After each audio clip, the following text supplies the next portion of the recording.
The State Department is warning American citizens to, quote, leave Iran now. The notice coming as the U.S. and Tehran begin indirect nuclear talks in Oman. Let's get our national security correspondent Jennifer Griffin to give us the latest details out of Washington. Hello, Jennifer. Hi, Sandra. Well, shortly after the talks ended in Oman today, the IRGC Navy sent about 40 fast boats into the Strait of Hormuz after the U.S. slapped more sanctions on Iran's ghost fleet of tankers used to smuggle oil. The face-to-face talks lasted 8 hours. The two sides agreed to meet again. Overall, I can say that it was a good start. This was the first time U.S. and Iranian negotiators have spoken in depth since the U.S. and Israel bombed Iran's nuclear sites last June. Present for the talks, U.S. CENTCOM Commander Admiral Brad Cooper, who has been assembling an armada in the Middle East to include a U.S. aircraft carrier strike group. Treasury Secretary Scott Bessent revealed Thursday the Iranian protests in December may have been the result of U.S. economic pressure, which led to a dollar shortage and one of Iran's largest banks failing. We have seen the Iranian leadership wiring money out of the country like crazy. So the rats are leaving the ship, and that is a good sign that they know the end may be near. The U.S. State Department is urging Americans to leave Iran immediately. If they cannot leave, officials advise finding a secure location and stocking food, water, medications, and other essentials. There's a lot at stake if talks fail. In the 48 hours leading up to the talks, the Islamic Revolutionary Guard Corps Navy seized 2 vessels in the Arabian Gulf that were carrying smuggled fuel, and 2 IRGC gunboats harassed a U.S.-flagged tanker, and the U.S. military shot down a Shahed 139 drone that Iran launched toward the USS Abraham Lincoln with thousands of American sailors on board. Ahead of the talks, there was an uptick in verbal threats from Tehran. I'm sure the Strait of Hormuz will be a slaughterhouse. It will be hell for them. Iran will show that the Strait of Hormuz historically belongs to Iran. Satellite images show new activity at the Esfahan nuclear complex, possibly aimed at protecting the site from future military strikes. Today, Sandra, the negotiations only focused on Iran's nuclear program, not regime change, nor Iran's ballistic missile arsenal, which Israel has repeatedly said must be part of the talks. Sandra. All right, Jennifer Griffin, live out of Washington on that for us. Jennifer, thank you very much. John.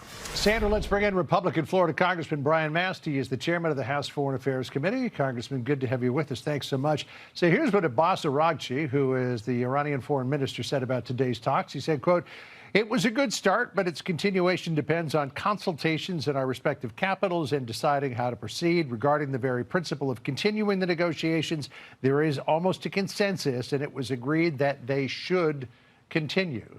But Iran's got a long history of this. Oh, let's talk, but let's do it through intermediaries. This time the talks were face-to-face. They drag things out, and then they go back and they give a middle finger to the United States. You expect that's going to happen again?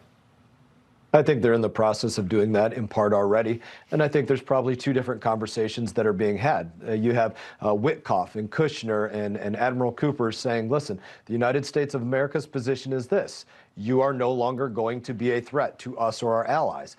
And the conversation that Iran is trying to have is, what kind of threat will they continue to be? Will they continue to be this level of nuclear threat, or this ballistic missile program threat, or this drone threat, or through their proxies of Hezbollah and the Houthis? What kind of threat will they continue to be? So I don't think they're fully getting exactly where this is as an ultimatum. And the President Trump has been incredibly clear. Conversation number 1, but if it takes combat to end threats against the United States of America, then that's acceptable too. All right, well, here's what President Trump said about it in an NBC News interview on Wednesday. Listen here. Should the supreme leader in Iran be worried right now? I would say he should be very worried, yeah, he should be. As you know, they're negotiating with us. They were thinking about starting a new site in a different part of the country. We found out about it. I said, you do that, we're going to do very bad things to you. All right, very bad things. But so far, there's no very bad things. There's an armada that's assembled just off of the coast of Iran. Which way do you think this is going to go? Is Iran going to say, okay, we fold our tent, we're going to give you nuclear, we're going to give you missiles and end our malign activity in the Middle East? Or could this come to war?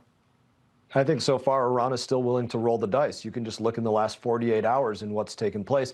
Number one, them sending Shahed attack drones, one-way attack drones to U.S. Navy vessels carrying about a 100-pound explosive payload, also using their ships to harass United States merchant marine fleet vessels.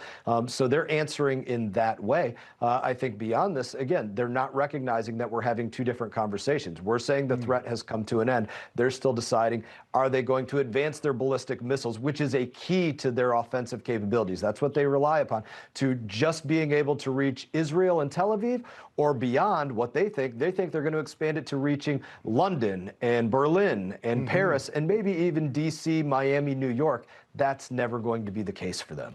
So because of that, General Jack Keane says now is the time to cut off the head of the snake. Listen to what he said.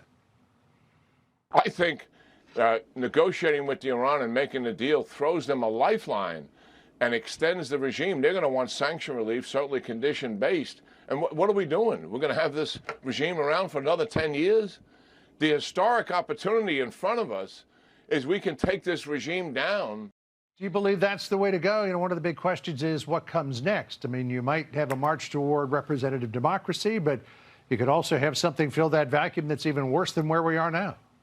My personal assessment is the window of opportunity for them to negotiate is on the fuse of all of the U.S. triggers being met to conduct an operation. What do I mean by that?